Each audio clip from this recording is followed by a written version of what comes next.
It's 2024, July 18th.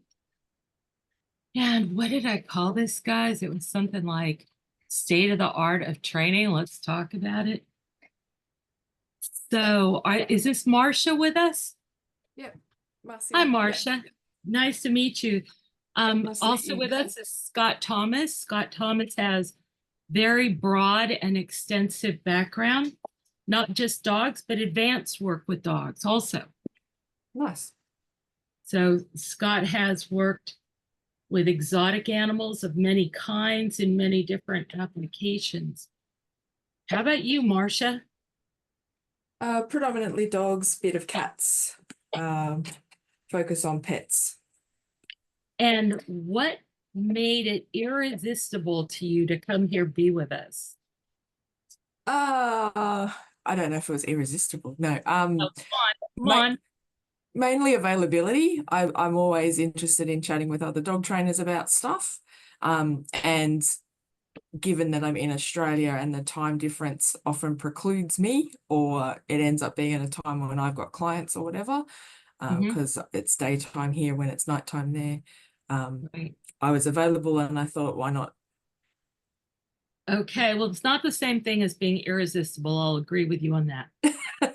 Well, And I do confess I have been very interested. I follow some of your work and I'm very interested in learning more about you as well. So I thought this would be an interesting way to okay, so you also have a meet. morbid fascination. Yes. And work with that. Yeah, you could call it that. So, what state are you in? I don't mean your mental state. That's important also. What state in Australia? New South Wales. Okay. I think that Australia has some of the most challenging laws for dogs of anywhere I know. Okay, interesting. Mm. Interesting. Yeah, I guess it's challenging from the point of view that different states have different laws, for sure. And then there's also some federal legislation that can make things tricky. What from your perspective? Well, I guess if I'm talking about tools, for example, there's different rules about what tools you can use in different states. And some of those tools are also technically illegal to bring into the country. So how do you buy them? But it's also, I guess, a lot of political motivation that we have a welfare organization here that is We very wouldn't good. know about that here in America. Okay. No. We have one that's very good at lobbying, and there seems to be done deals. And even though they then go through legislative process, those deals are already been done. And so legislative process, Yeah. even though it looks like they're going through the process, is Yeah. actually lip No, service. I think this is really a thing. Have you been having problems with that, Scott, where all of a sudden legislation appears and somebody that knows nothing about animals all of a sudden is going to be a hero and save animals? And they're pushing through this extensive written for them legislation. Yeah, well, we know that's the agenda. It's always been the agenda for the animal rights progressive folks. Nothing changes there. I mean, the main problem with Australia, as she's already mentioned, you've got different states with different laws. They conflict with one another. Obviously, you've got Australian Customs service dogs that I worked with extensively in my TSA career. And even when I was visiting them, I went and visited them police dogs and was talking about Schutzen training. And you'd think I was talking about, some horrible criminal activity. And again, that has a lot to do with the legislation in that country. And there are people having trials over there, but even that's under the gun right now in a couple of the legislative forms. But again, different, very similar to us in many ways as a nation. But boy, they're going through their own fits and spurts trying to figure out their stance. I've only been to Australia one time, and that was 2003. I was there for 2 months. And for example, people were not allowed to have their dogs in their car in the parking lot, period. They couldn't bring them to the park campgrounds. They, in Perth, at a dog show, if somebody accused somebody else's dog of being aggressive, then that dog would have to be in a muzzle in public, if I recall correctly, and also could not participate in any kinds of competitions. So the temptation, which, the possibility which people did take, was to charge somebody else's dog to eradicate the competition. They could take them out of the running. And again, this stuff's been going on so long. I was living in Germany in '92. Some of the legislations they were passing at that point in time, licensing to have a dog of any known level of aggression or breed known for any level of aggression. At that point, they were having such problems with the pit bulls that, literally, if Polizei saw a pit bull that even barked from a car window, they could smash the window and immediately confiscate the dog. And things have only gotten worse. Wow. And, the parent club for the German Shepherd in Germany has watered down their standards for working temperament based on, the green movement in Germany. And again, these things will come last to the United States and to Australia because we're closer to that agrarian society. We see it more progressive, obviously, in our more developed cities, particularly in the Northeast. But again, I've lived in Georgia, I've lived in Texas, I'm now living in Oklahoma. Nobody's going to mess with your dogs anywhere I've been recently. Wow, that's a good perspective. It's good to have the benefit of your perspective. Because I wasn't really thinking about that aspect of working with animals until 2003-ish. Well, guys, who has an opinion on the state of the art in animal training? Let me also, not me. You don't have one. I knew you wouldn't. That's why you're here. I'm going to check back and see if we've got anybody messaging that they're having trouble getting in, because some of the other people that are signed up are usually right on time. I did have my own issues. I registered on my phone and the email didn't come through for some reason, and then I couldn't access the spam folder, and so then I just registered again with a different email address on a different device. So it's going to look, it's just going to look like I've registered twice, but two different email addresses. You said you weren't driven to be here, and now we've got the other. Yes, well. So if I look weird on the camera, it's because I'm peering up at my computer screen in real life. Please go ahead and just enjoy yourselves and talk. Well, that's really what we're here for. Yeah, I was just going to say I might mute myself while I eat my biscuit because it's morning tea time. So you don't have to listen to the sounds of me chewing. And it is an Anzac biscuit in commemoration of me being Australian, of course. And a chocolate chip one. We are recording this, so if you just eat it without muting yourself, we'll have material for the future. That'd be lovely. Hear Marcia chew for 5 minutes. How lovely. A Tim Tam would be much quieter. Sometimes they crunch a little bit, but yes, Anzacs are very chewy. Anzacs are very chewy. Well, actually, in the state of politeness, I'm not going to eat on camera, but I'll still drink my tea. I'll still drink my tea.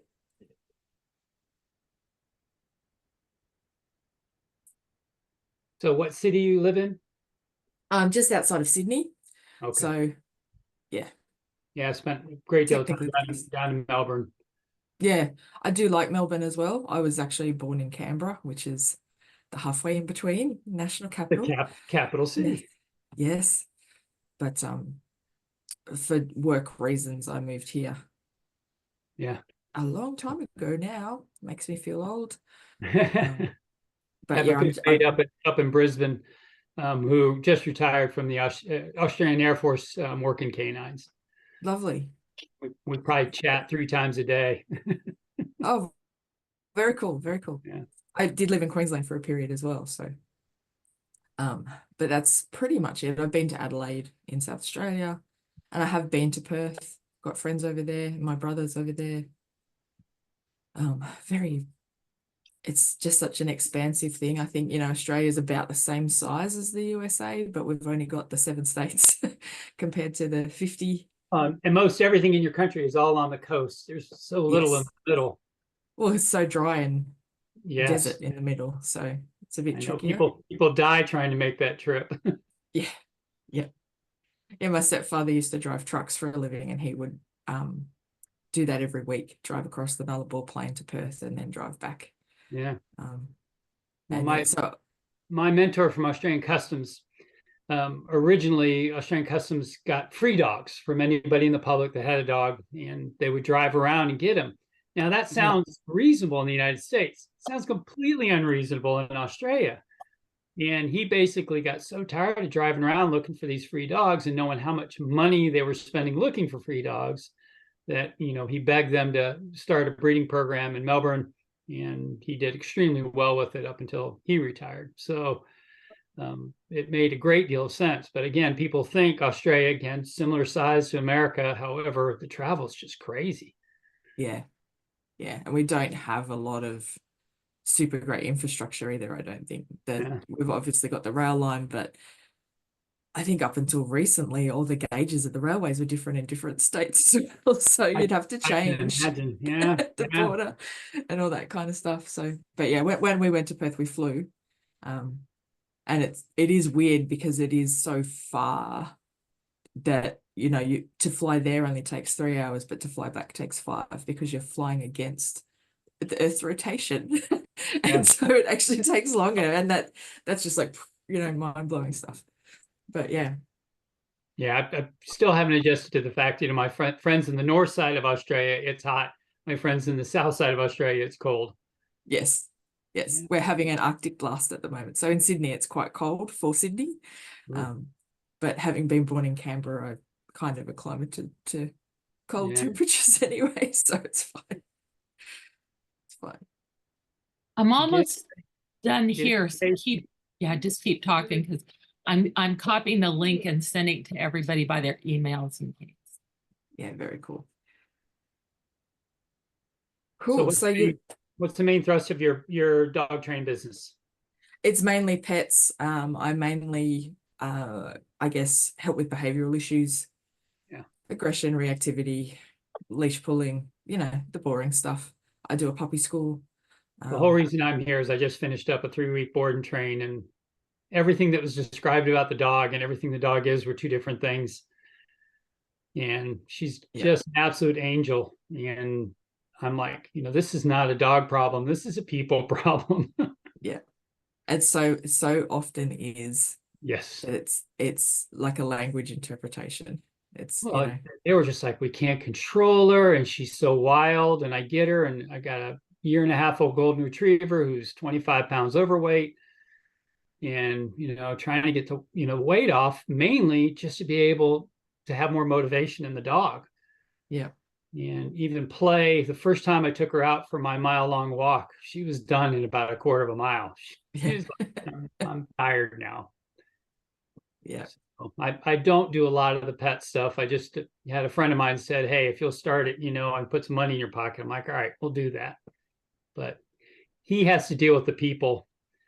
I don't have to deal with them. I just have to do the basic training and turn around the dog. And she's really been simple.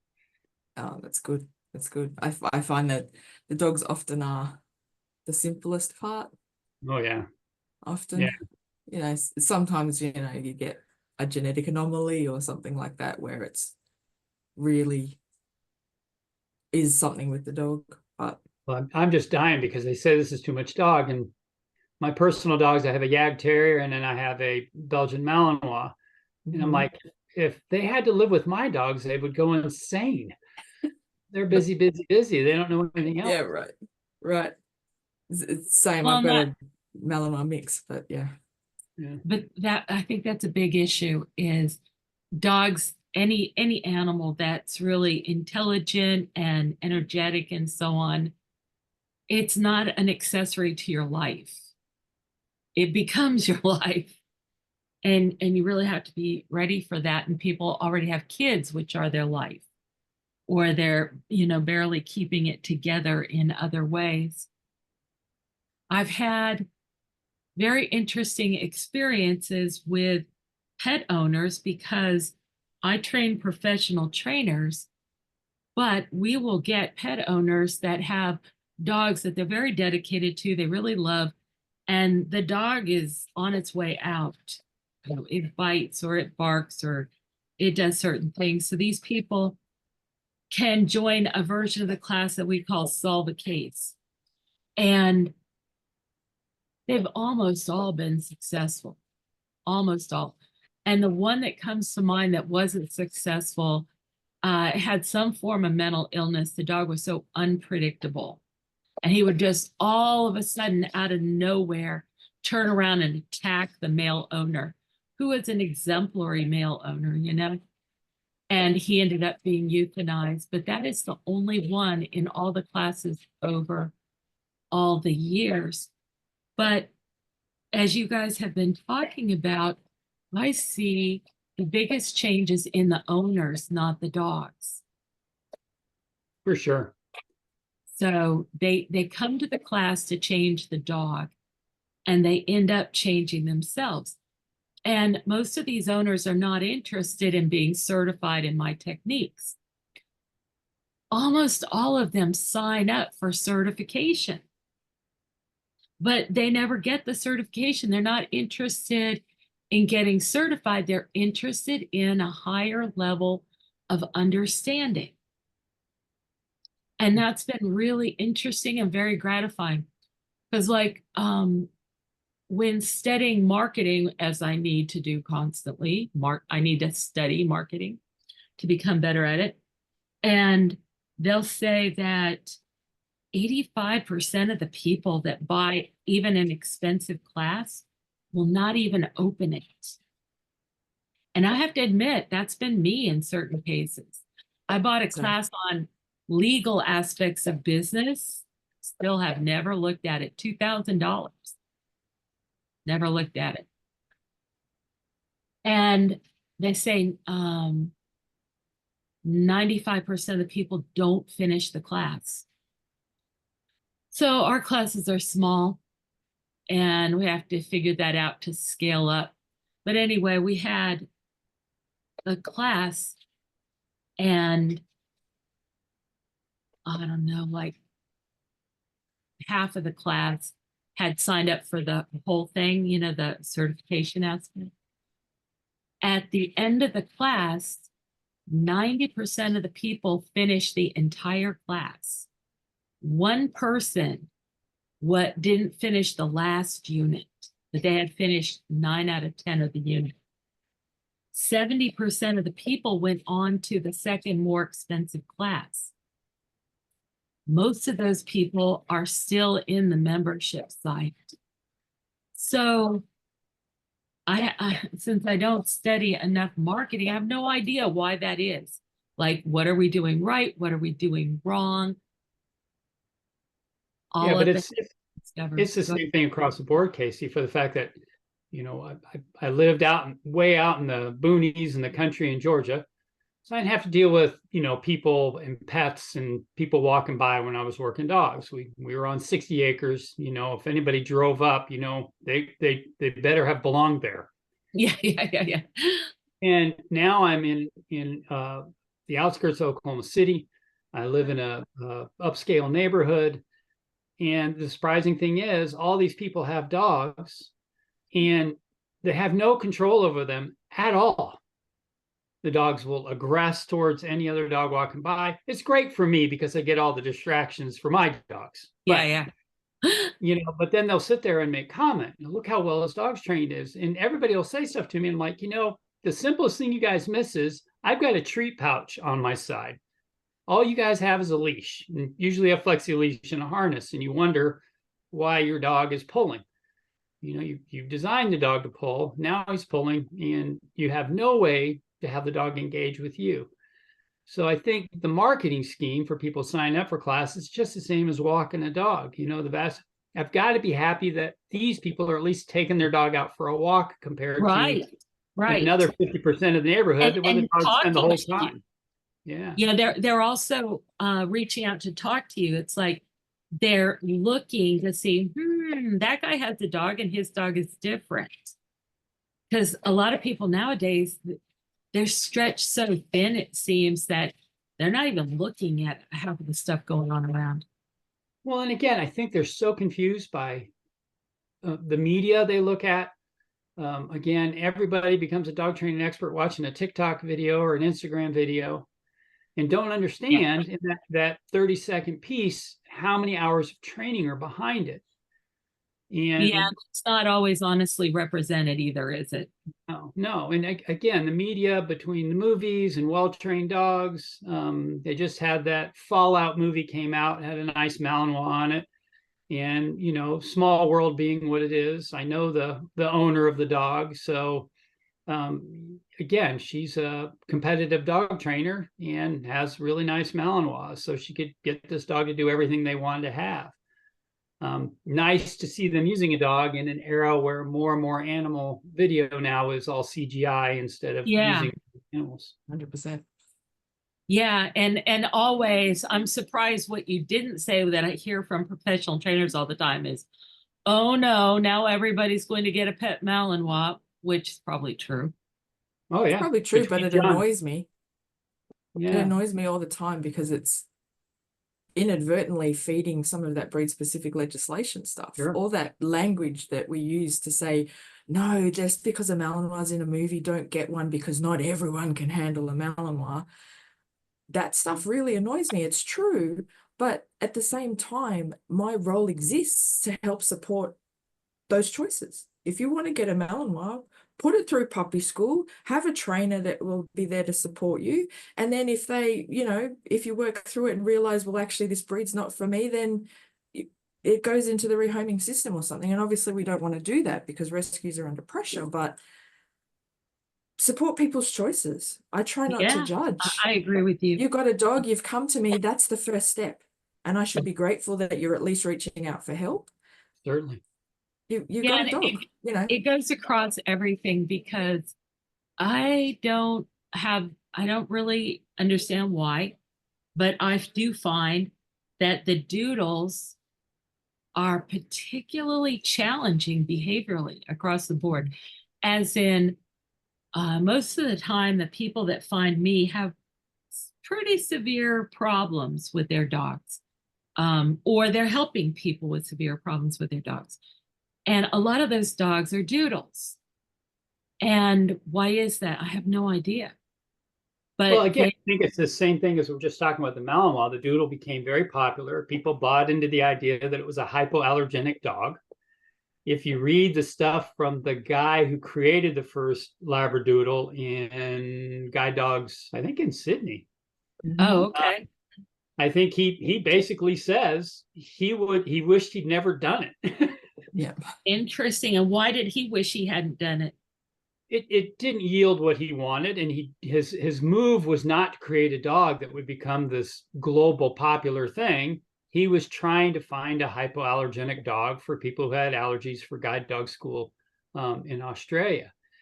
And again, it just ran away by popularity. Look at all the French bulldogs we have now. Yeah, what's that? Had a friend call me about that, and she wanted to breed the dog. And of course, they can't naturally breed. They can't naturally give birth. It's that bad?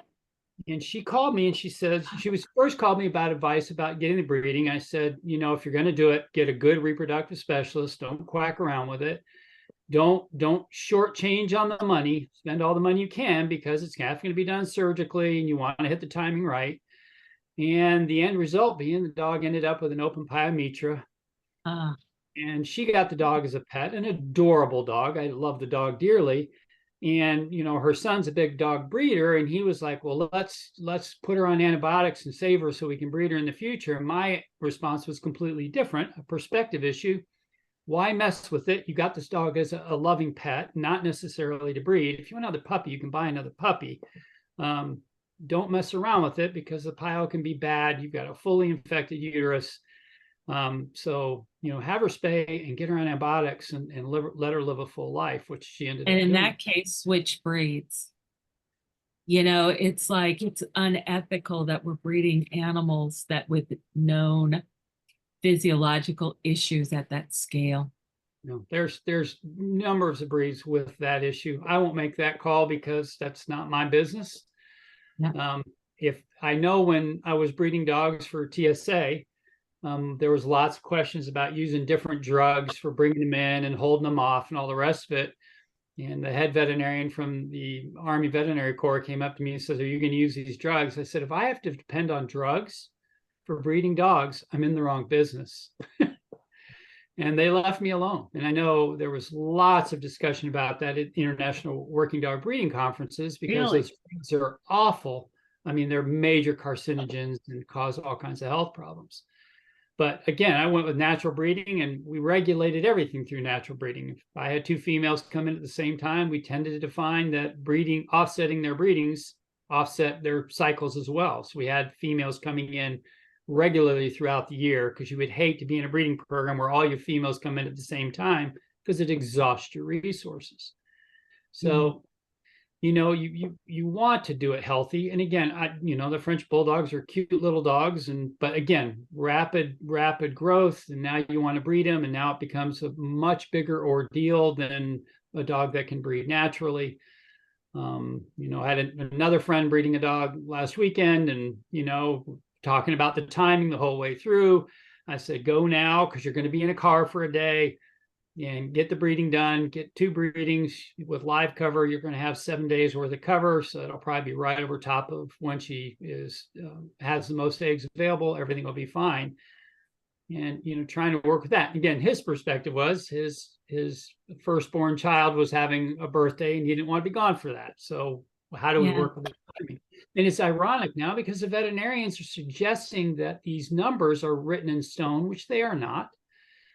If you start looking at progesterone in one female from another female is not necessarily the same standard, but there are veterinarians breeding that way. And I was lucky enough to work with some of the best repro vets in the world to know that it has more to do with the curve of progesterone than it has to do with a necessary fixed number.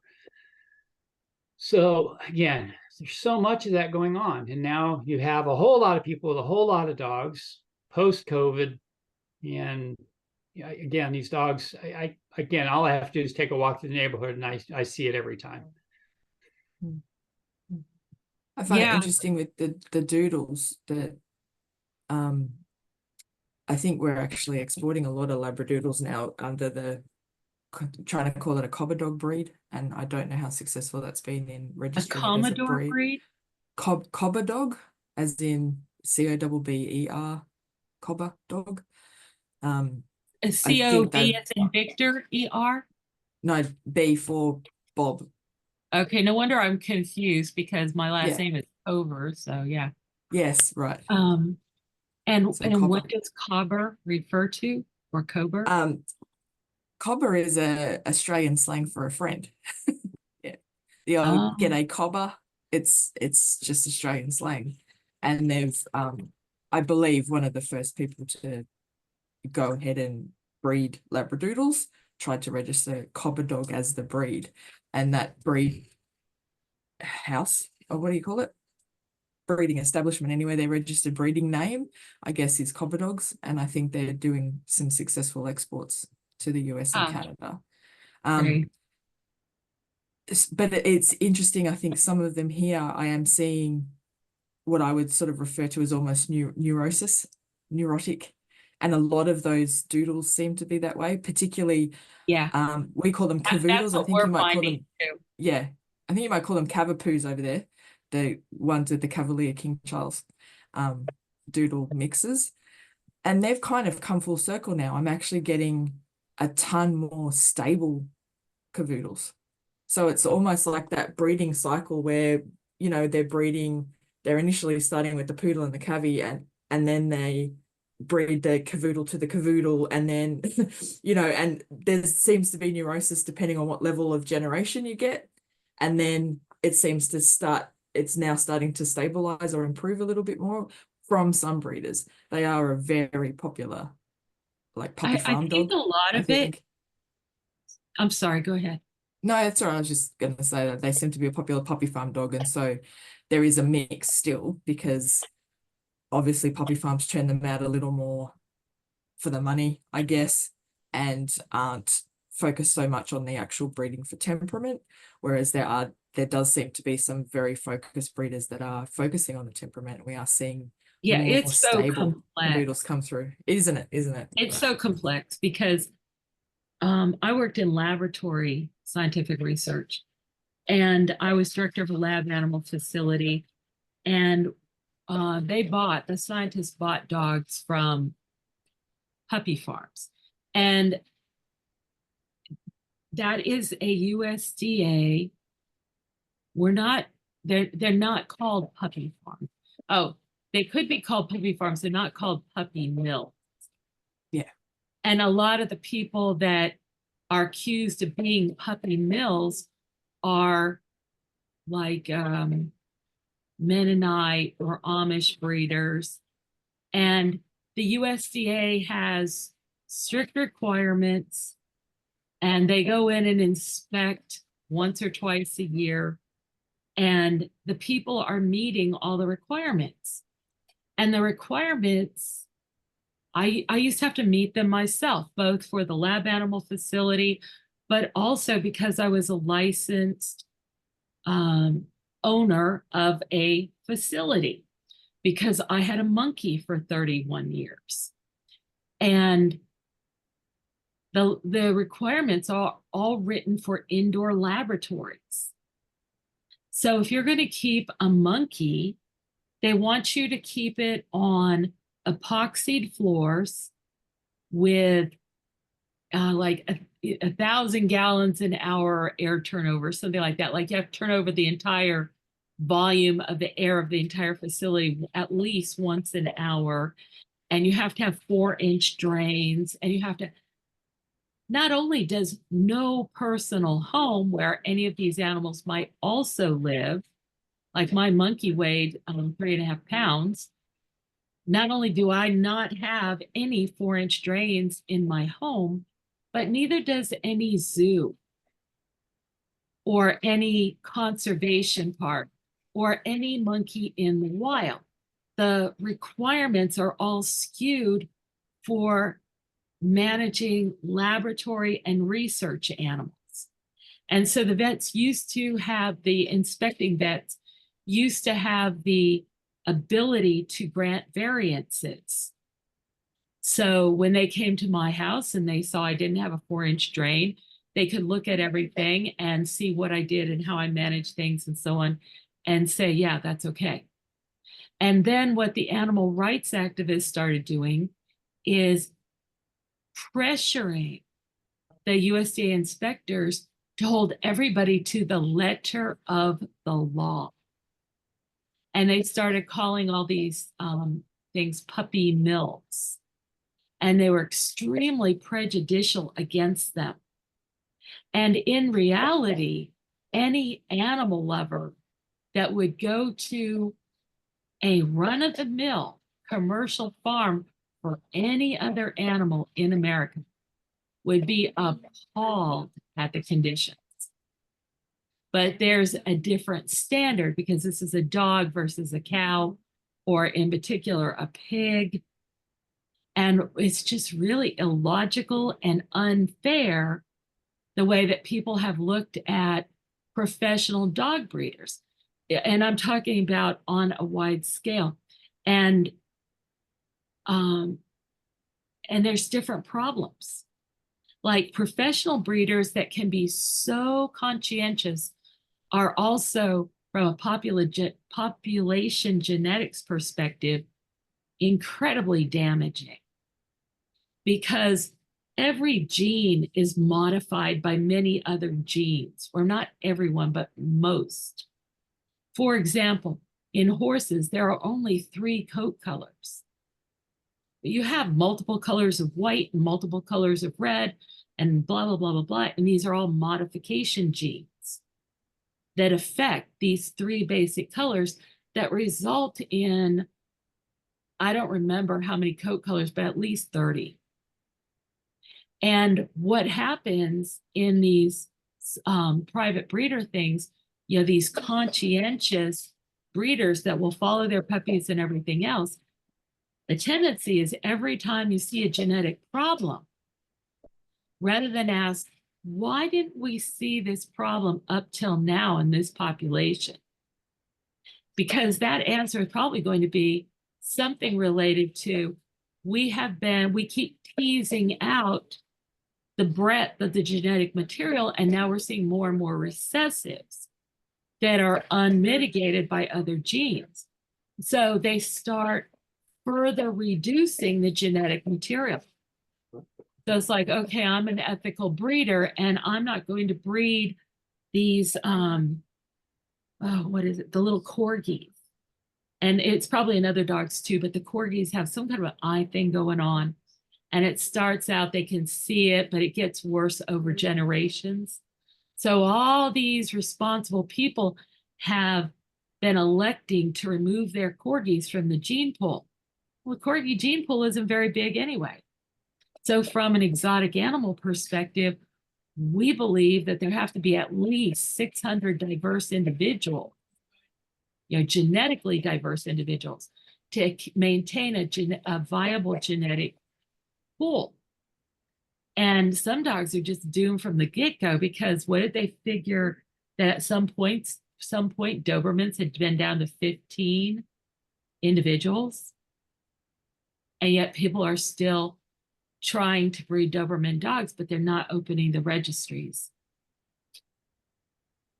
So I think we have to grapple, and I mean, Scott, this is your department, not mine, but I study it and I see it because zoo animals are managed internationally. And that's, well, the zoo animals, you know, we have Species Protection Act and everything else to be able to gene share, which is huge. Again, with its own problems, but still. You know, when I was working collecting dolphins back in the day, you know, that genetic population, they did a lot of gene studies. And again, the population was so big that the gene pool was pretty wide for one of the larger collectors of dolphins in the country at that point in history. So again, managing those gene pools, you look at the cheetah, you know, the other side of the coin, where it's such a tiny gene pool, but they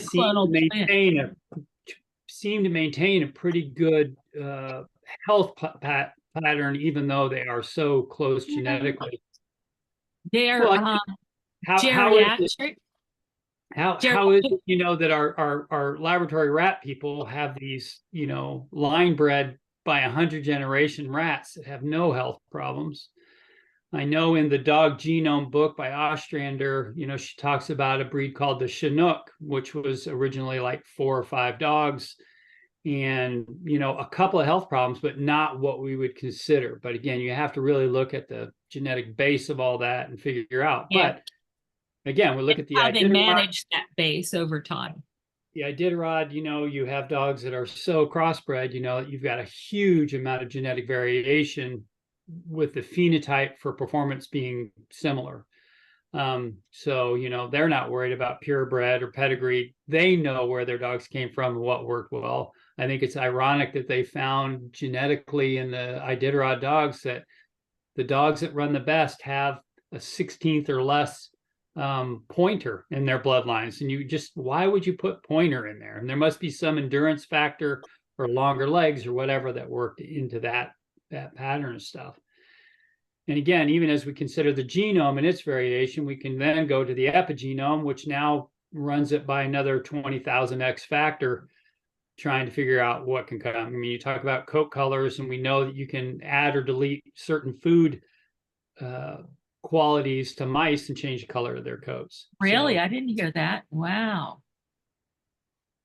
So, I mean, that, you know, that's boy, that's just another giant, you know, bag of tricks. You know, people want to clone dogs. And I would love to clone dogs, not because I think cloning is the answer to create a nice uniform phenotype. I think cloning would teach us a lot about raising dogs. Oh, I agree with you. And in other questions too, because remember Dolly, the sheep that got cloned? But as I understand it, her progeny, it's almost like they start out older.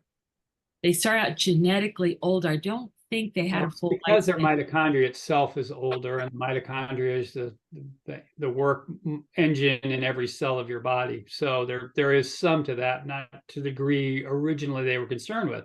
But you'll see these dogs, where they clone the dog and they want the dog to look just like their dog, and suddenly they figure out the way their dog came out had a lot to do with development or placental placement or 100 other things to make everything come out.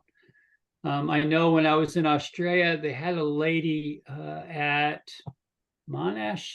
Was she Monash or out of Sydney? I can't remember. But she was looking, and we've talked about this before. She was looking at the swirl and whirl patterns in the dogs. Yeah. And, trying to relate that to personality, which the horse people and the cow people believe stronger than the dog people do. And I just remember Paul Mundell from Canine Companions for Independence asking her, is the swirl pattern affected by being on the other side of the planet where the toilets run backwards too?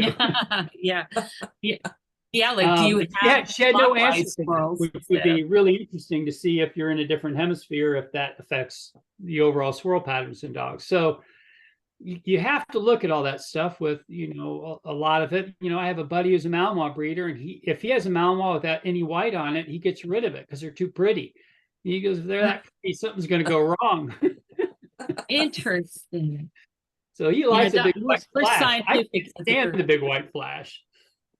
But I also came from, Dalmatians earlier in my career. And again, all that white we know is genetically pleiotropic effect with deafness as well. So, I like to control my white because we see other problems. We saw a lot of health problems in the blue Malinois. And again, that blue gene, which likely comes from the Doberman or something the Doberman was crossed with way back when, is associated with some eye problems as well. So interesting. Do you see my experience with blue and red dogs and merles that are blue or red hyper aesthetic? I haven't seen enough of them to draw that conclusion. I would not be surprised. I had a buddy call me from Turkey once because the Turkish military didn't want to buy dogs that didn't have, if their nipples were not parallel, they were offset. And he's on the phone. He's sitting in a bar with these guys in Turkey, and he's like, look it up. And indeed, there is a relationship between some health problems and not having symmetrical nipples. Who would have thought it? Interesting. Well, and Turkey's close enough to the Middle East that I would kind of perk up and listen if they're sitting in the bar and having this discussion, because the way the Bedouins bred Arab horses and Salukis, Afghans, and so forth, this was, it was a village-wide thing that got done.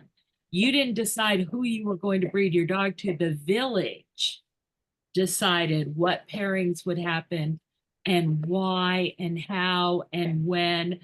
And they had all kinds of information. And the people that my horse comes from a very elevated breeding strain. And the people that had the male that produced my mare were really upset with me because I taught my horse to think before she just acted. So she's got plenty of Arab fire, but she doesn't just fire off indiscriminately. She pays attention to things. And like, I remember one time I told her, there's 2 little girls over there, so you've got to think before you move. And I went to get a hose, and I didn't realize how upset she would be by a hose. And all of a sudden she's like, and she starts running in place, just up and down, up and down. And I'm like, outstanding, you know, and everything was fine. Anyway, they thought I had ruined this horse. And yet the Arabs used to routinely take their Arab horses into the tents to sleep with them. You know, I mean, that's a lot to put on a horse. Yeah. And again, you know, part of our conversation that initiated this was talking about perspective. And again, if your perspective is of one culture versus another, you change the way you view animals. My boss, when I worked for Marine Animal Productions, was a PhD from Pakistan.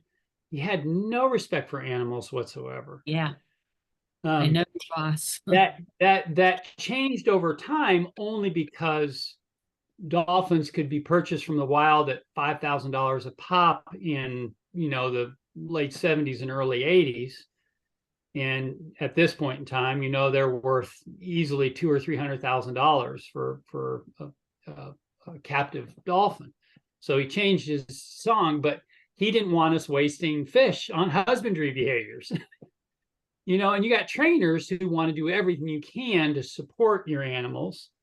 And he's worried about you using fish, using up your daily diet for husbandry behaviors versus show for behavior. non-marketable behavior. And I was thinking about that, about the difference between you and I, and we've talked about our differences before. And you were working National Zoo, so your orientation was more as a keeper, where I was working for a company that was selling dolphin shows. And boy, that's a big cultural shift too. Well, but I started out 14 shows a day. Yeah. Before I came to National Zoo. And before that, I worked for research. Yeah. So again, I think a lot of that, so much of that is perspective. People, when I'm on my walks with my dog, are, oh, look, it's amazing what his dogs will do. It's not amazing to me because I work on it every day.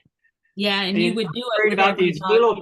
I'm looking at these little tiny behaviors and adjustments I want to make, and they're just amazed that the dog wants to follow me and stares at me the whole way because I've got a pocket full of treats. Yeah. Well, and that perspective, even if you...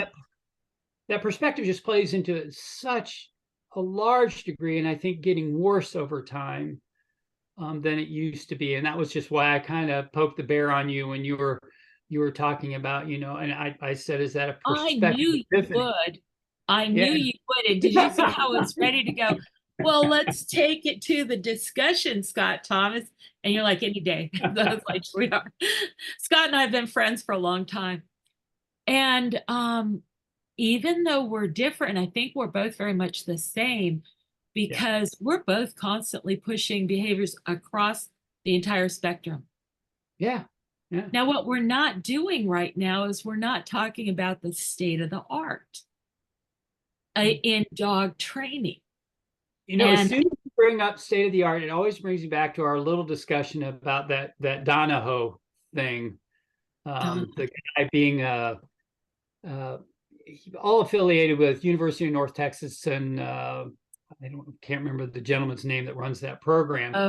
But it's behavior analysis, which is wackadoodle to me because it's so far beyond practicality. And I like what they do, and they've hosted some great conferences and provided some good information. But Donahoe is, you know, he's trying to reinvent. I remember now, as Darwinian, and I'm like, why are we going back?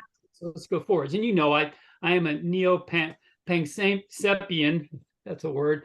With that, you know, I just felt him go like this from his grave, like, go Scott. Well, you posted a question the other day about dopamine, and dopamine is now more part of the conversation in the past 5 years than it was 20 years ago. Yeah. And we have to be cognizant of that. But when we start talking about dopamine and neurophysiology, we need to consider those images bigger. This golden I'm working with right now is just so full of fears, and they're not profound fears, but they're just nagging fears. And every one of these fears stack in this dog. So if I do 2 or 3 things, dog will shut down, will not eat. I'm lucky to keep the dog moving. And again, this is just a huge problem with the dog's development. I'm sure it has something to do with the dog's breeding. And she's a pleasant enough dog to work with, but this dog is working with somebody who breeds animals all day long and has for 50 years. So I can cut everything off of the pass and get her through it. Terrified of lawn sprinklers, not big, powerful lawn sprinklers, little tiny misting lawn sprinklers are terrifying to this dog. Today we sat in the middle of a lawn sprinkler on a sidewalk and ate some treats, and we were okay with it. But again, it has so much to do with that perspective. And I've been chewing on that for a while, because my problem with this dog is this dog doesn't have a problem. The owners have a problem understanding why they have a dog.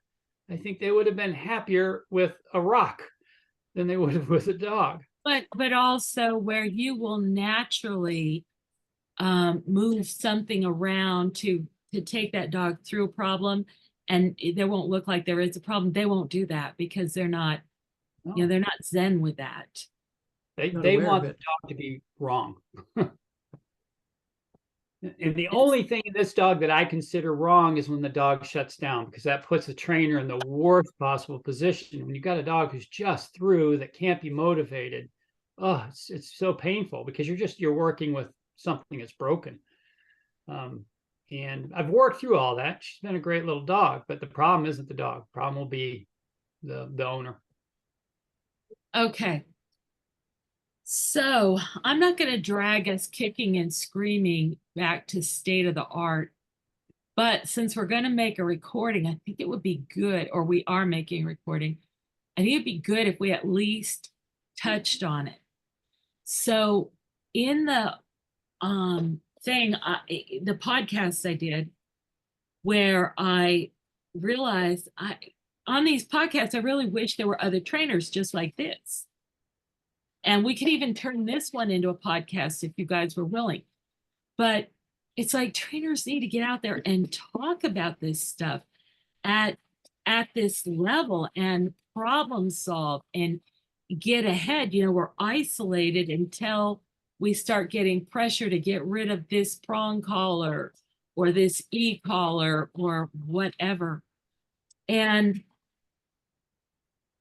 because I work with exotics instead of dogs, I think this is the reason, I was hyper focused on preventing the problems that you're talking about with this dog. Because we know that exotic animals, no matter how fierce they are, whatever, they can get so stressed and not show it even, and suddenly die within minutes. And so I instantly went to work putting together a program to prevent that problem that was invisible anyway. Like, with the dolphins, Marcia, you may not have heard of this. Have you heard of capture flex or capture myopathy? So I don't think so. If you're pressuring an animal, like trying to catch it, for example, and maybe for really good reasons, maybe there's a forest fire or something, and you're trying to pick up some rare gazelles and move them someplace safer or something like that. If you launch in there and catch them all and set them down, you're going to kill a lot of them. In fact, even if you just translocate wild animals, 95% of them die. And it doesn't matter how much you spend to do it or anything else. And so what can we do? And there's wisdom available. For example, the little guys that have the clicking, the Bushmen,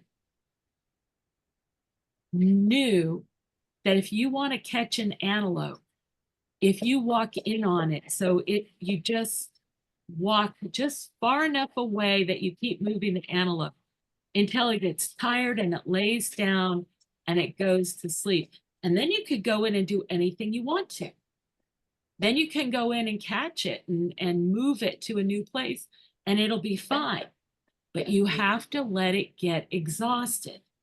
And if you dive in there and you're just so expert at catching an antelope and it's only in capture 30 seconds, doesn't matter, the damage has been done. It's perception mediated.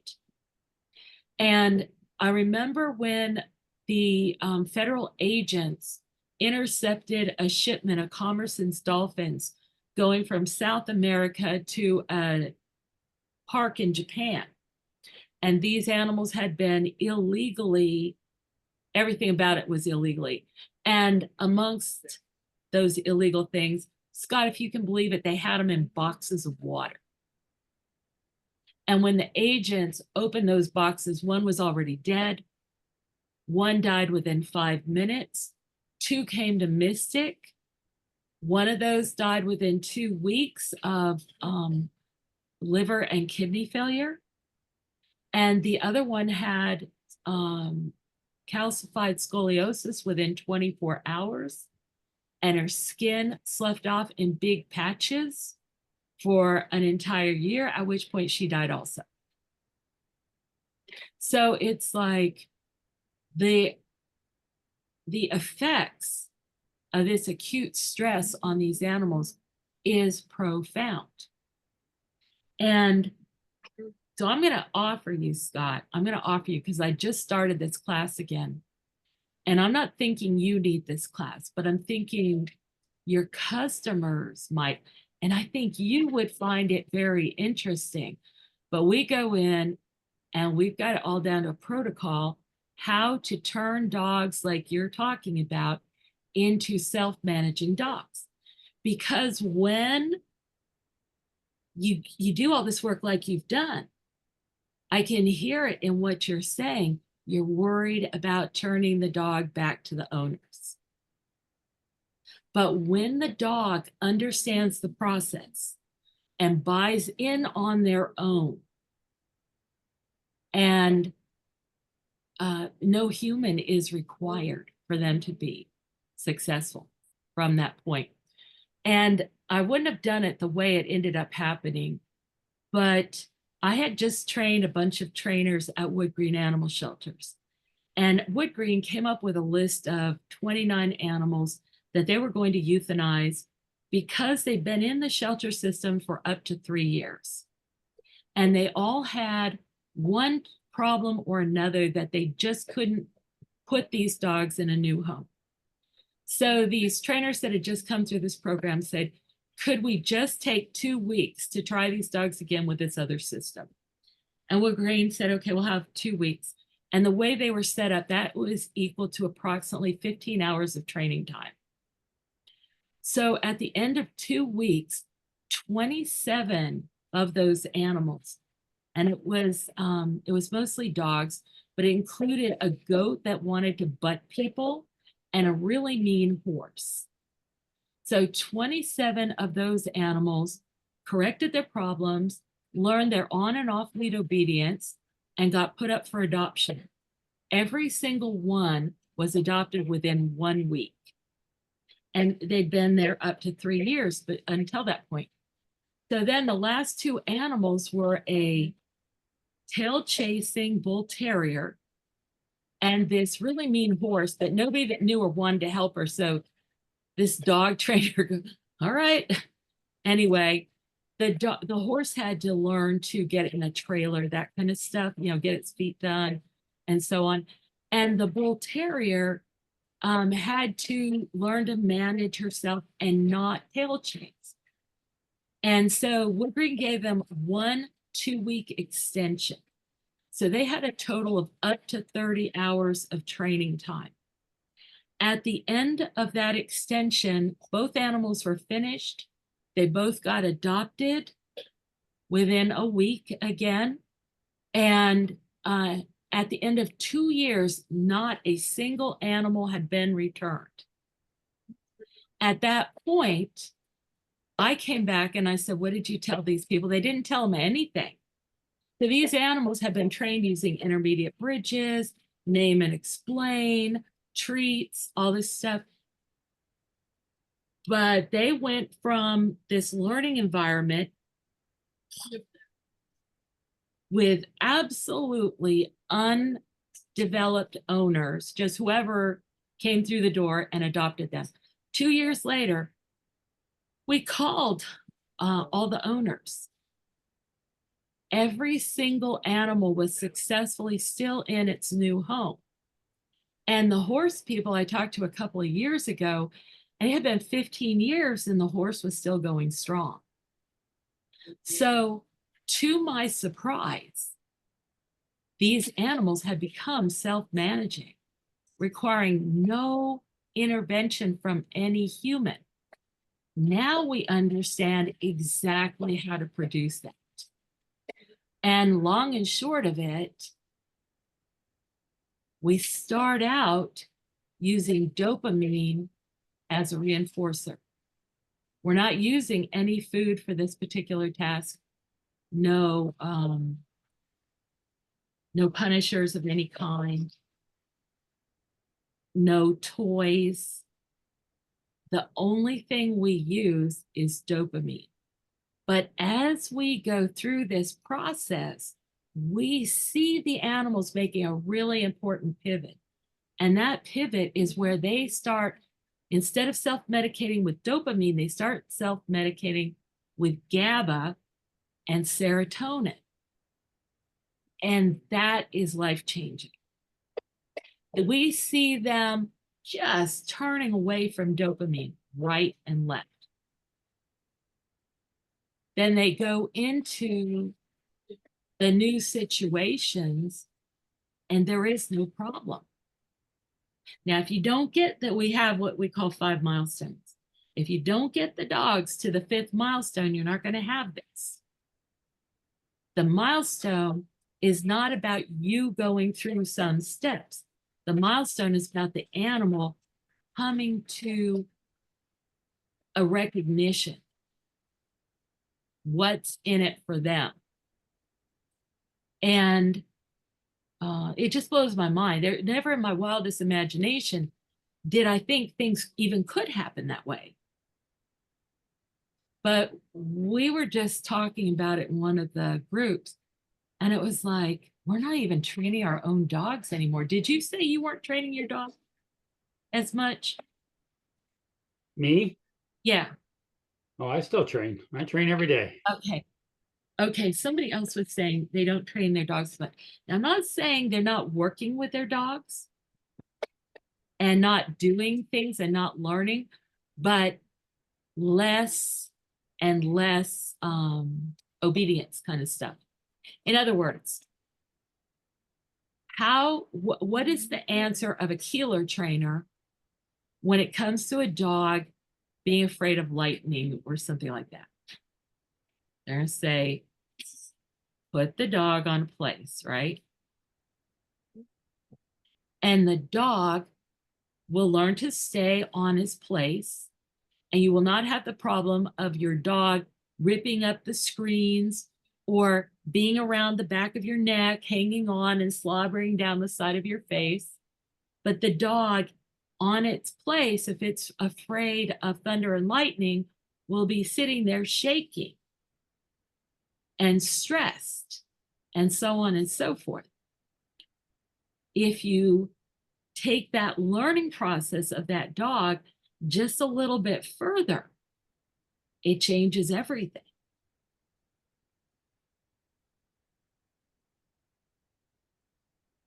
Anyway, if you want to take me up on that, you're always welcome. You're always welcome. The problem with it is it's a lot of time and effort. Yeah. And it's not like you don't need anything like that. But well, I mean, again, going back to perspective, again, staying off topic. I've trained in so many different disciplines, from marine mammals to exotic birds, working with exotics in small zoos. And, I see things differently because of all that. Your response surface just becomes so large because you're receptive to that information. And I think, part of the thing we fight with is, again, anthropomorphism is just the worst thing for me because, the dog should be good because you want it to be good. And I told them to be good. Well, if you understand they're a dog. Now, my Malinois came from France. She's well bred for French ring. I'm training her in Mondio ring. She has to have that outlet. If she doesn't have that outlet, I think she would become neurotic. Yeah. And then she's very, very good at her work and very clear-headed and understands it. So again, I hate formalized obedience, but it's necessary for her to compete. It's part of the process. I look at my little Yag Terrier, who I got to do detection work when I was working for the American Kennel Club, and adored her in that. Moved to Georgia, and she became a blood trailing hunting dog. And you know, there was no training, zero training. She knew exactly what she was meant to do. And she did it very, very efficiently. Her first blood trail was 2.5 hours, and she ran it like a champ.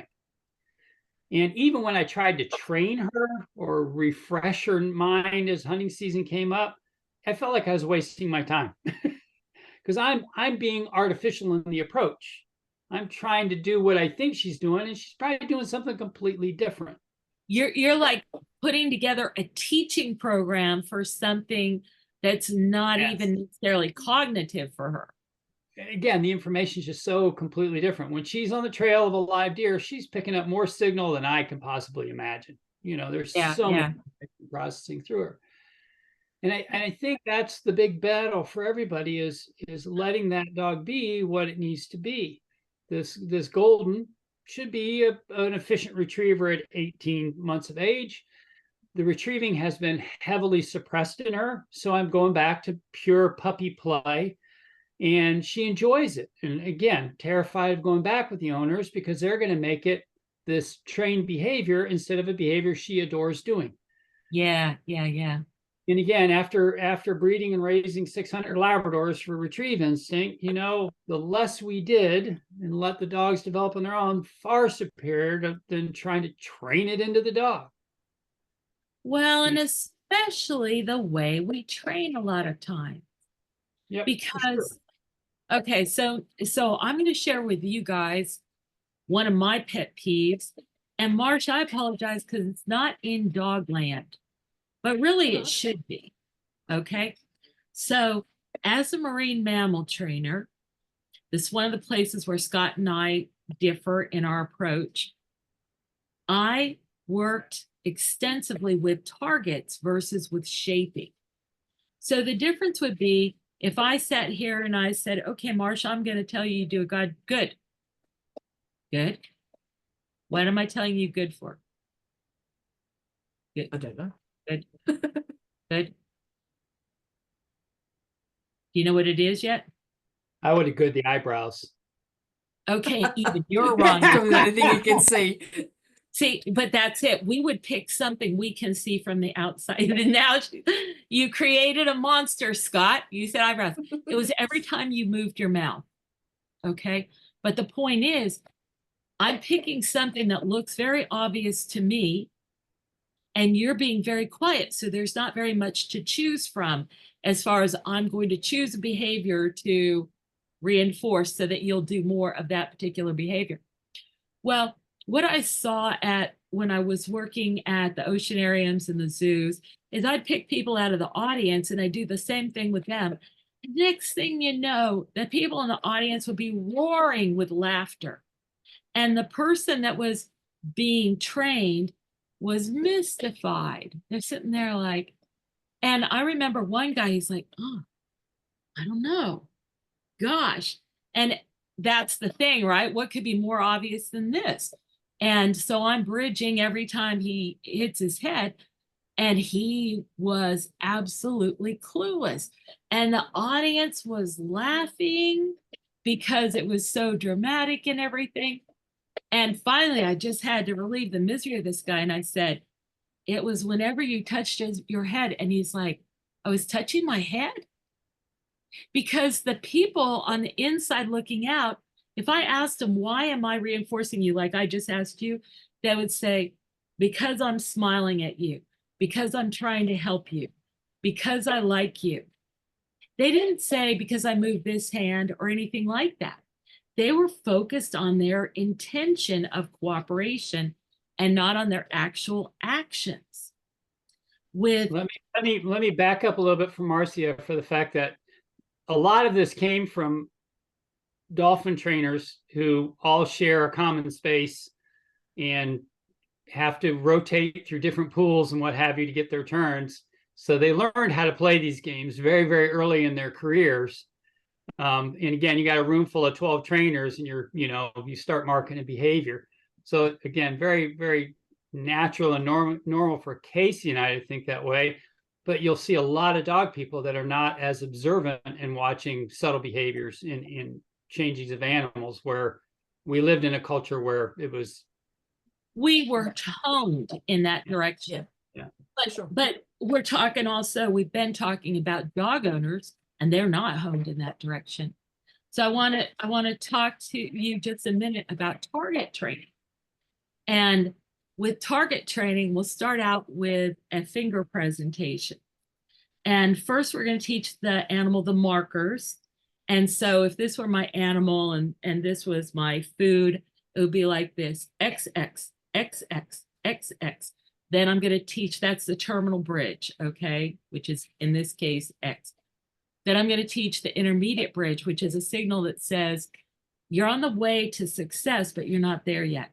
X, X, tick, tick, tick, tick, tick, tick, tick, tick, X, X, X, tick, tick, tick, tick, tick, X, X, X, tick, tick, tick, tick, tick, tick, X.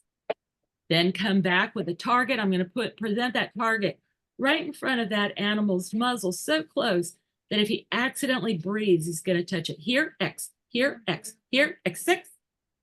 Okay. I've now taught the bridges and the targets, and it literally takes me 35 to 45 seconds. That's it. And then what do we do with that? We're going to come in, for example, and touch a body part and name it. This is your muzzle, this is your chin, this is your cheek, this is your head, your ears, your eyes. You have 2 eyes. This is your right eye, this is your left eye. You have 2 ears, right? Da, da, da. And then we're going to quickly build on to, can you show me your ear? So I'll touch the ear, and there's a certain way that we touch, and the animal will come back. And now I have an ear target. So let's say I want to teach a dog to free stack for conformation. Takes me like, I don't know, 5 or 10 minutes to do that using targeting. And the way I use targeting is every little piece of behavior, every little behavioral component is named.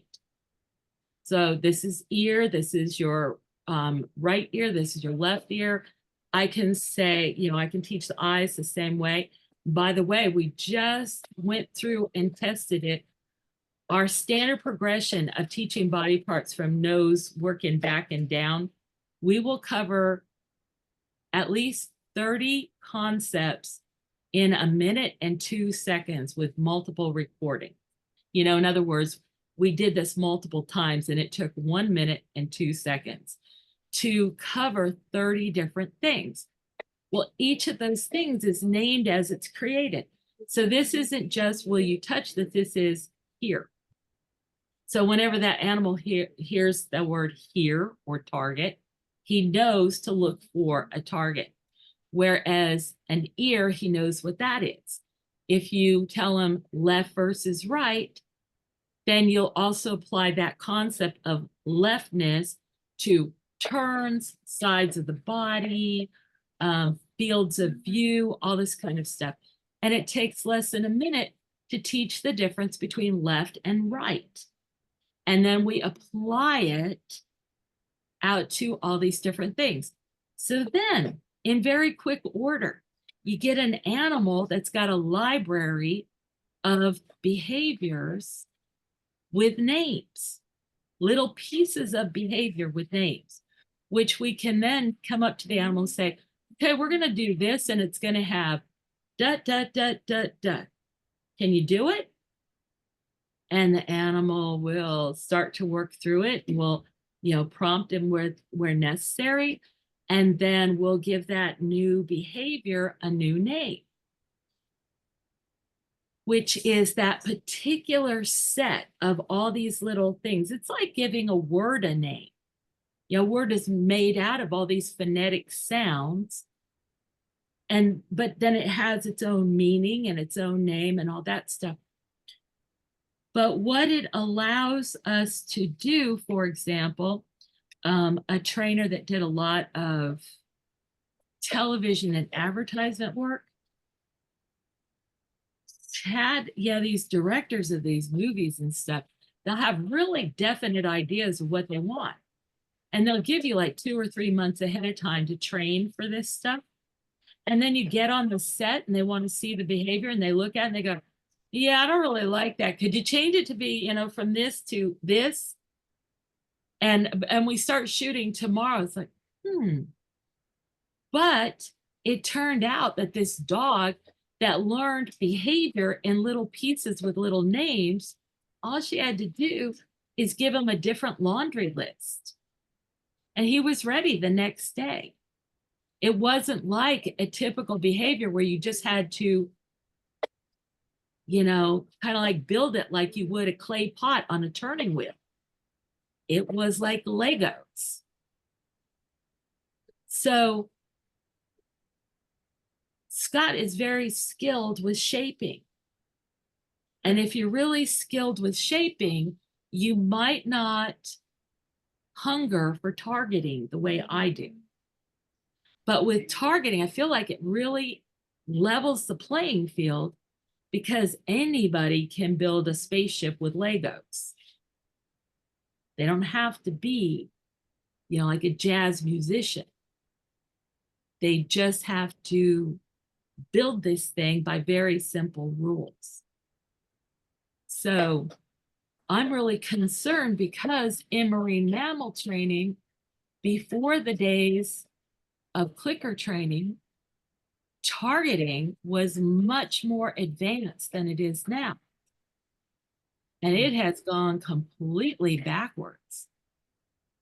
The new generation that grew up on clicker training, the use of targeting is so rudimentary that I just wonder what's going to happen. Like, it can be so different, but it isn't. And that's why I was motivated. It's like, let's start having these talks because Marcia dog trainers could really train dogs very quickly this way. And they could do things like Scott's talking about. How do you get owners to embrace the need of their dog to make a contribution, to live its, that dog came here prepared to be something amazing. He doesn't get a chance most of the time. But if the owners would meet that dog halfway and, go find a way that they love to do something with their dog that allowed their dog to shine also, that dog is just going to blossom. They're all going to have a great time. How do we get that to happen? And one of the things is with targeting, we've had a bunch of classes like teaching dogs to do park horses. I haven't done this. These are different trainers that train dogs because I train trainers. I don't train. I'm like Scott. I'm not out there training people's pets in general. And I'm not even teaching the owners in general. I like to work with professional trainers. But you could have classes where you taught these animals to, like dog freestyle and all those little crazy moves that they make. And you could name all that stuff and those dogs you could give them the whole lineup. Or how about agility, where the owner goes out or the handler goes out and masters the course. But what if you could just take your dog out and let him read the numbers? And now the dog knows the course and he's just like, okay, just make sure you stand back when I get to this one. And this is all possible. Do you agree that it's possible, Scott? Oh, yeah. The only thing I've learned about dog training in 50 years is anything I think can't be done, somebody will prove me wrong. I love that. I mean, that's the necessary side of it. again, I think the problem for agility, as you describe it as a problem, is if you had a dog that could do that, somebody would cry foul because, you know, the owner and handler has to be moving in a certain place in a certain position. They just had the big Oklahoma City Summer Classic here where they had dock diving, barn hunt, scent work, weight pulling, you name it, they had it. And my hardest part was how many of these dogs did not have any joy in their souls doing this work. Yeah. You know, or worried about scoring versus having your dog be happy. When you're watching a Doberman do a barn hunt that's designed for a small earth terrier, you know, you're like, I get it. I could already feel that pain. Yeah. I don't want to see that Doberman try to crawl into a little tunnel, you know. I could just see the Doberman like, yeah. So, you know, that plays a big role into it. And again, with you and I and talking multiple species, you know, I had a friend talking about retrieving. She's so worried about training her dog to retrieve under the standard of a performance event and how that dog is going to bring it to her and sit in front of her and let her calmly take it. oh, right. Like all the little rules. And that's for the dog sports too. Right, right. Like the dog has to wrap around and subluxate its spine as it's healing. And I told her, I said, you know, don't worry about the finish when you need to worry about the joy of it. The joy of it is that you're throwing something out, they grab it and they race back to you. The finish thing can be done down the road. And again, with a good approximation, it shouldn't be a giant issue, and adapt to what the dog's telling you in the process. But again, you have people get into a sport and they have a standard of performance, and by God, they're going to do that performance from A to Z in the same order every time, regardless of how the dog performs. And I'm just trying to tell you, you know, let's pull this behavior, let's put it out by itself. Let's make sure it's fun and full of joy before you start slapping a bunch of rules on it. Yeah. That may be the most important thing we've talked about tonight. It's like, how can we reset that? How can we, because I don't care what it is you're doing, even like groups, membership groups, and so on. You get the people that get them started, and they're often really good at what they do, but they're not necessarily great organizers, great administrators, and everything. Next thing you know, people that don't really know what they're doing, but they are good administrators, they come in and take over the groups, and now the group is form over function. Again, I had a lady contact me from somewhere in Washington or Oregon, and she wanted to sell the military working dog folks on the ideas of going to a chicken camp, you know, made popular by Bob Bailey and Parson Hootie. And they did a great job. And everybody that's ever been to one has exceedingly done well in whatever their discipline they wound up in. And she was like, how do I sell them? I said, you're going to try and talk a military member, a war fighter, into training a chicken. And you're telling them, you know, they can't even bring their dog with them because they're going to be training chickens. You know, you've just emasculated most of these people.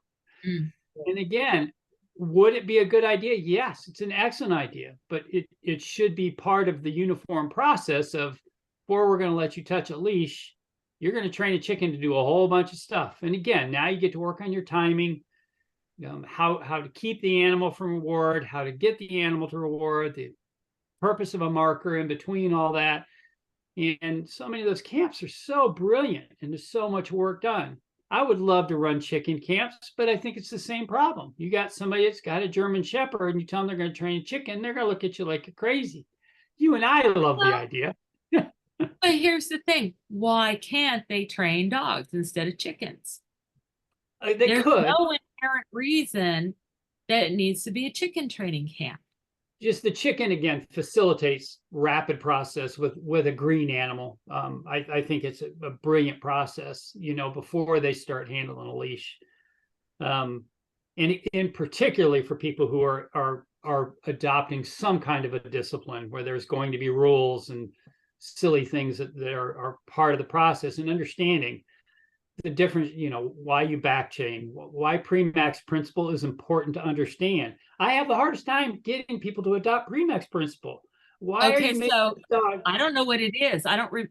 I've heard it, but I don't remember what's pre-max The principle. basic concept of pre-max is if you have a high probability behavior and a low probability behavior, you prefer to sandwich the low probability behavior between high probability, where you've got a better opportunity for rewarding the animal. You Okay. chase down a behavior that's low probability and you make the animal do it 100 times, they're just going to shut down. They can't win. But if you sandwich in between some behaviors they know they're getting paid on, you can shape that behavior a whole lot easier. Yeah. Especially smart, you understand how to change your criteria. They would talk about it when I was at Mystic. They wouldn't call it pre-max. They would say, have the animal do something he's going to do, and he's invested in getting paid. And now ask him to do something he doesn't want to do as much. And as soon as he does it, give him another opportunity to do an easy behavior and blah, blah, blah. So they're going right from that, but I didn't hear it identified as pre-max, which happens a lot in oral traditions. Sure. And again, everybody that trains, I worked for Joe Carvalho. Did you ever meet Joe? No. I worked for Joe I know Carvalho. already that I wish I had. I met Joe Carvalho. I was doing a bird show for him. And he would sit there and tell me that all his animals are operant trained. They weren't. He had a very pragmatic system that was very loosey-goosey, had to do with his instincts more than it had to do with something you could package and resell. And, he would see me training the birds and getting great responses because I was actually doing operant conditioning. And he was go, "Oh, I do the same thing." I'm like, "No, you don't." Interesting. And he was a great bird trainer. He could get birds to do amazing, amazing things. But what was he doing instead of operant conditioning? How was it different?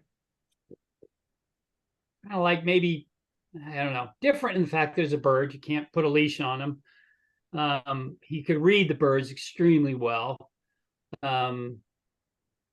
He was paying without marking, which again, we know it's just a contingent reinforcement schedule. But it made it harder for changing behaviors or fixing behaviors because he would have a specific way of doing it, and again, he was first bird trainer I met after years of working birds in a marine mammal facility who wouldn't use a perch stick. If they won't go to hand, he wasn't going to work them. And, so it took a great deal of patience and a lot of scar tissue.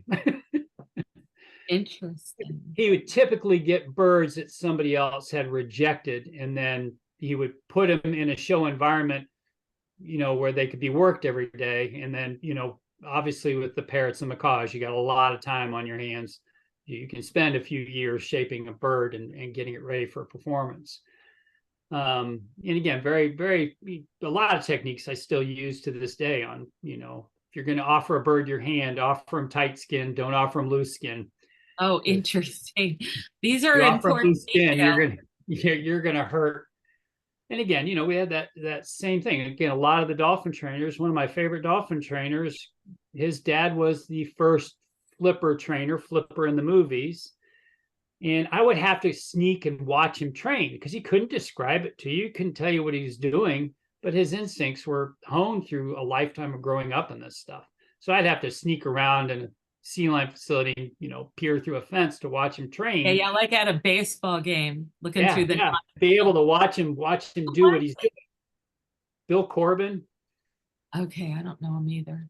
So his dad worked for whoever the guy that said he was a trainer. I think it was Santini was the guy's name from the movie, but the actual trainer was Bob Corbin.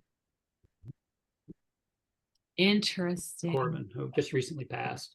And again, they were making it up as they go along. Nobody knew what it was then. Right. Again, that goes back to that. And some of the people just wanted to keep it secret. They wanted to make sure that they could not be replaced. Well, guys, we're actually still lots of people keep it secret. What? People still want to keep it secret. Yeah. What's wrong with us? So we're to the end of this time. And I went ahead and scheduled these for the second Thursday of every month from now till Christmas. Okay.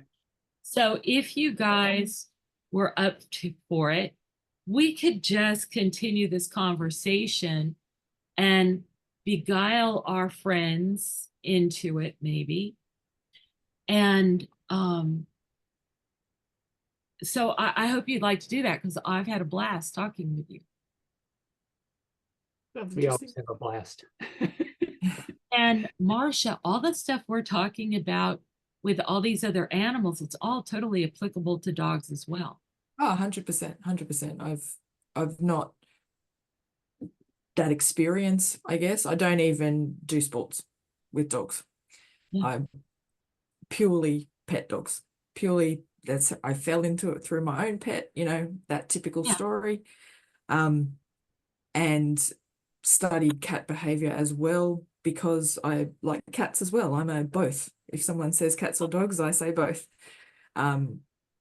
So yeah, some of it obviously goes over my head, but I've very much self-taught into all the science, you know, have Panksepp's book, trying to read it. There you go, Scott. There you go. Yeah.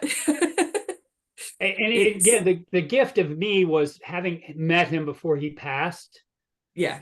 And looking at his model of effective neuroscience is so just an easier model. It's not a perfect model. It doesn't answer all the questions.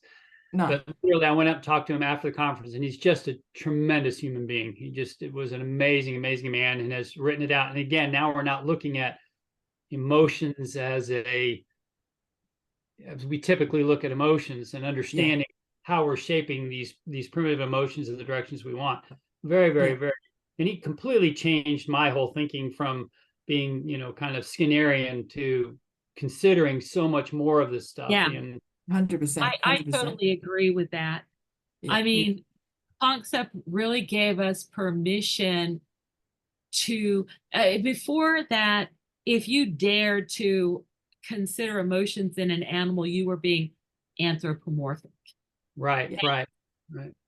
And that term, we need some other terms for it, Scott, because you and I have gone around on it, because I'm totally anthropomorphic. I'll be like, I am too. I know you are. I know you are. That's why I've got to bring it up for Marcia. Like, if you're working dolphins and you do not respect them, they will drag you over the coals. They have the same need to save face. I've got to tell a story real quick, because I was just telling it to a buddy of mine. Got into a tank with a pre-act animal. Marcia, pre-act means before a law was established for regulating dolphins, both in the wild and captivity. Yep. And so it was a pre-act animal, very, very old. He had his way with many, many over his life. And I was told to do a dive show, and I dive into this pool with this animal, and everybody told me he was going to come and beat me up. Now, the worst thing about a dolphin, a dog can smell fear. A dolphin actually echolocates on your heart, and they know you're racing. They know you're in a panic. And then they just start working you. And he came over to me, and he started threatening me, which is just, they just clap their jaws right in your face. And he's, you know, that far away from my face. And I looked at him, and I'm like, now I trained attack dogs for years, so there's not that kind of fear. It's just that newness fear more than anything else. And I just grabbed him by the beak and shoved him backwards, and he never messed with me again. And that is one of those things, and I think Kayce would agree with me on this. That was my instinct. There are a lot of people that would have tried the same thing, and they would have probably been messed up a little bit. But you were communicating like, he's picking up on your heart rate, he's picking up on all this other stuff, and you are telling him on every level, chill out, bud, we're both fine. You weren't hitting him, you weren't disgracing him, you were just holding your own. A little disgrace, just for the fact dolphins hate being pushed backwards. Oh, Backwards is not their primary movement pattern. But no, he never messed with me again.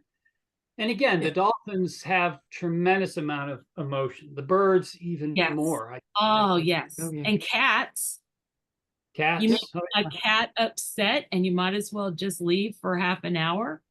Well, I Okay. trained a black maned lion, and again, it was the same stuff. This guy's trying to have control over an animal without having a relationship with an animal. Yeah. And we can't control them anyway. We can inspire them. I just saw for the first time, a guy named Kevin Richards, who works with a lot of like lions and stuff like that. I'll try to find the link and I'll share it in the notes for this thing, just so you guys can see it, because he does a lot of vocalizations. Anyway, when I watched him with the animals, I felt like I was back with my animals. He's like, he comes in, okay, monkey. Wah, wah, wah. And then she comes with like, what do you want? Like, that's what she does for a great call. And then she shows somebody something, they go, and that's what she does when she looks at something and she doesn't like it. And everybody gets it. Everybody that works with her speaks monkey. And this guy speaks these other animals.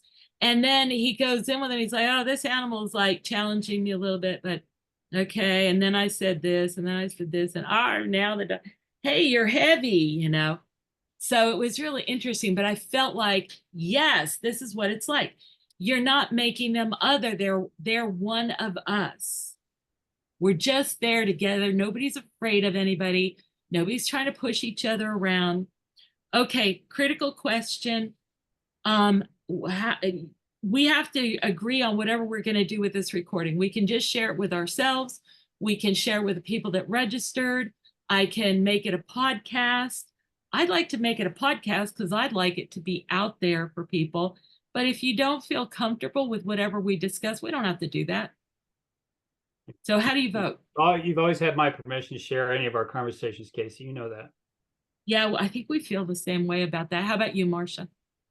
Yeah, I'm okay with it. I don't think I said anything wrong or controversial. Her eyebrows just went No, up but again. next time Good you girl. can plan to, okay? Yeah. I I have mean, I'm down for a controversial thing, but it's all good.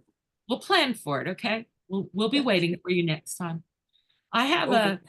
lady that 14 years ago, I gave her a little bit of help. She's a pet owner, and boy, did she apply it amazingly. She's just amazing.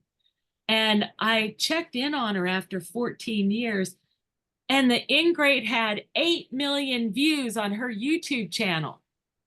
And I'm like, it's my technique. I got like 50 views, right? So I started talking to her about, okay, I'm gonna help you with anything I can help you with that you want, if you will coach me in how to become a YouTube marvel, not marble. That could be one of my problems. There's that VB thing again. Yeah. And she goes, Kayce, don't look too hard. She goes, I posted this really good stuff on training, got 0 comments. Then I posted this thing where she had her dog say its prayers. So there's a table here, and the dog puts his paws like this and puts his nose down like that. And she goes, I got so much engagement for that thing. And half the people were, how dare you blaspheme our Lord by teaching your dog to take his name in vain? And then the other half are like, we're glad to finally see a dog raised in a God-fearing home. And she's like, so you need to be controversial in a very silly way. So if you're going to make your stab at being controversial, we're there with you, okay? We'll egg you on, we'll cooperate, but give it a little thought, finesse it a little bit. Be controversial in a silly way. It may work for you. Yeah.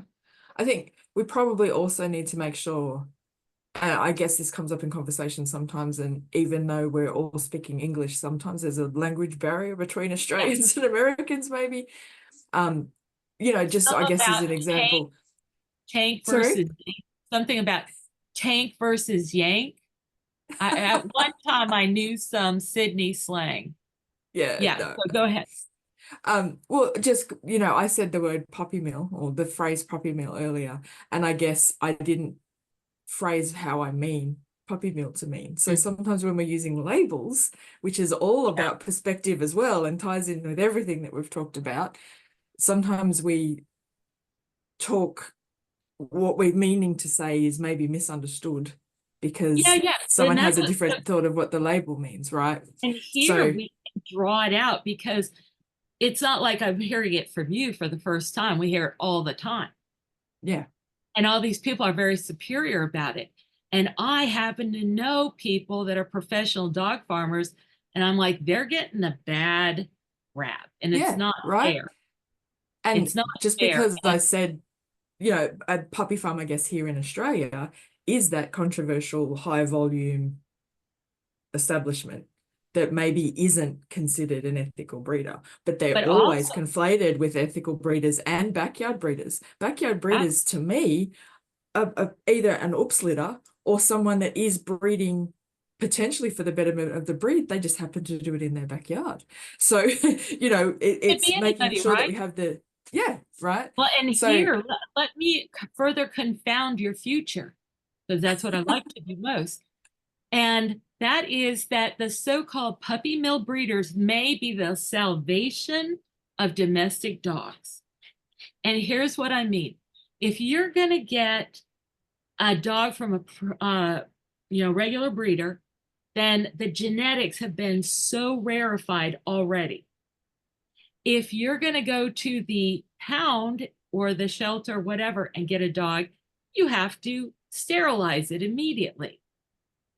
Where are the next 3 generations of dogs coming from? Where is there a broad pool of genetics?